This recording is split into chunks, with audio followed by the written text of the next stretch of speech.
Friend,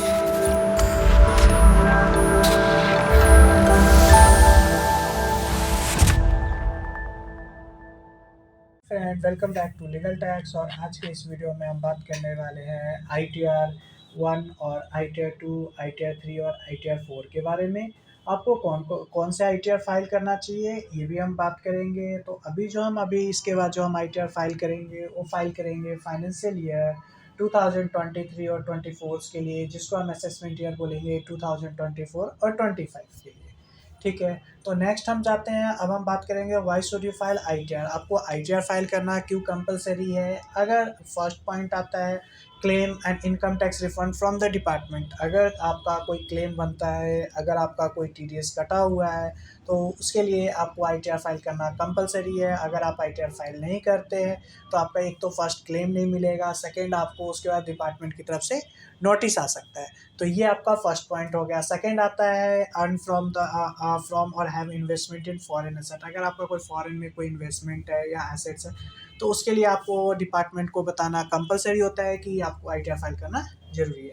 if you wish to apply for, अगर आपको India से बाहर जाना है वीज़ा या लोन के लिए, तो इसमें भी कंपलसरी है। अगर इंडिया से बाहर जाते हैं तो डिपार्टमेंट आपसे ITR की कॉपी की रिक्वायर करेगा, और अगर आपको लोन भी लेना है तो उसके लिए ITR कंपलसरी होता है। If you tax payer is company और फॉर्म, अगर आप कंपनी है फॉर्म है, तो आपको उस बेस में भी ITR फाइल करना जरूरी है कि आपकी कंपनी को प्रॉफिट हो रहा है, लॉस हो रहा है।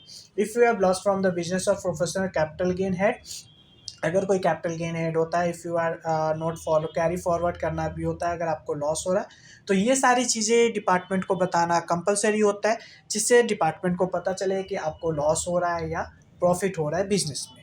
ठीक है, नेक्स्ट हम तो पॉइंट करेंगे when it is mandatory to file income tax return ITR in India.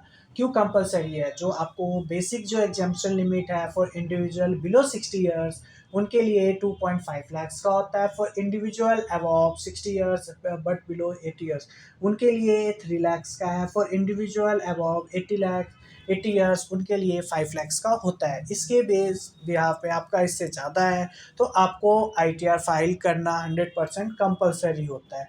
ठीक है, अब इसमें आता है कि क्या क्या चीज़ होनी चाहिए। If you income below the basic income, you should require to file your income tax refund if you meet any of this condition. Deposit more than 1 CR in current bank account. अगर आपका कोई business है और उसमें आप deposit करते हैं, तो आपको 1 CR से ज़्यादा तो आपको फाइल करना compulsory. Deposit more then 50 lakh इन सेविंग बैंक अकाउंट। अगर आप सेविंग अकाउंट में 50 लाख से ज़्यादा का डिपॉजिट करते हैं, तो इसमें भी आपको कंपलसरी है फाइल करना है। Spend more than 2 lakh on foreign travels. अगर आप इंडिया से बाहर कोई भी ट्रेवल्स कर रहे हैं और आपका एक्सपेंस हो रहा है 2 लाख से ऊपर, तो आपको उस बेस पे भी कंपलसरी है फाइल करना। ठीक है, नेक्स्ट आता है electricity expenditure is more than 1 lakh. अगर आपकी इलेक्ट्रिसिटी की 1 लाख से ज़्यादा क्यों आती है बिल आपके पूरे ईयर्स में, तो उस बेस पे भी आपको फाइल करना कंपलसरी है। TDS और TCS is more then 25 lakh. आपका TCS या TDS 25,000 से ज़्यादा डिडक्ट होता है। ठीक है, in case of senior of this में भी लिमिट ऑफ 50,000। ठीक है, तो इस बेस पे भी आपको कंपलसरी है फाइल करना। Business turnover is more than 60 lakh. In case your business and your total sales turnover gross receive more than 60 lakh during the previous year, then you have to mandatory file income tax return. Next आ जाता है professional income is more than 10 lakh. अगर आपका professional income 10 lakh से ज़्यादा है, तो उस बेस पे भी आपको ITR फाइल करना कंपलसरी होता है। अब हम बात करेंगे ITR 1 के बारे में कि ITR 1 किन को फाइल करना होता है। इससे पहले फ्रेंड मैं आपको बता दूं कि इसके बाद हमारी हर वीक में वीडियो शॉर्ट्स आते रहेंगे, वीडियो जिसमें हम आपको बताएंगे ITR 1 किसको फाइल करना चाहिए, ITR 1 किसको फाइल नहीं करना चाहिए। इसके ऊपर भी हम एक एक वीडियो डालते रहेंगे। तो आप प्लीज़ वीडियो को लाइक सब्सक्राइब करके रखिए और नोटिफिकेशन ऑन रखिए, जिससे आपको पता चलता रहे कि कौन सी वीडियो कब आ रही है। तो ITR 1 के बारे में जैसे हम आपको बताना चाहें, जिसकी इनकम देखिए, जैसे return from the residential individual whose total income in assessment including income from salary और पेंशन। ठीक है, income from one house property. उसके अलावा forward from previous year, income from other sources. अगर कोई आपका विनिंग लॉटरी और इनकम फ्रॉम रिसोर्सेस इससे आती है, तो और एग्रीकल्चर इनकम अप टू 5,000। ये सारी चीज़ें आपको फॉल करता है, तभी आप ITR 1 के लिए वो कैपेबल है कि आप ITR 1 में फॉल करेंगे। ठीक है, नेक्स्ट आ जाते हैं हम ITR 2 के बारे में।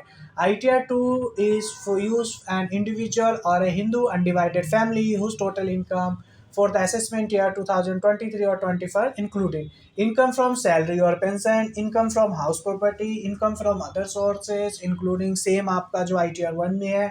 If you have investment in unlisted equity share तो इसके लिए भी ITR. Income from capital gain, income from in having in foreign income, agriculture income more than 5,000 if the tax has been deducted in 1/4. ये सारी चीज़ें आपका ITR 2 में जाएगा. और मेनली आपको देखना है इसमें ये मेनली जो होता है हिंदू अनडिवाइडेड फैमिली के लिए होता है. ITR 3, the current ITR reform be used by the individual or Hindu undivided family who have income from the proprietary business or carrying a professional. The professional have income from further carrying a business और profession.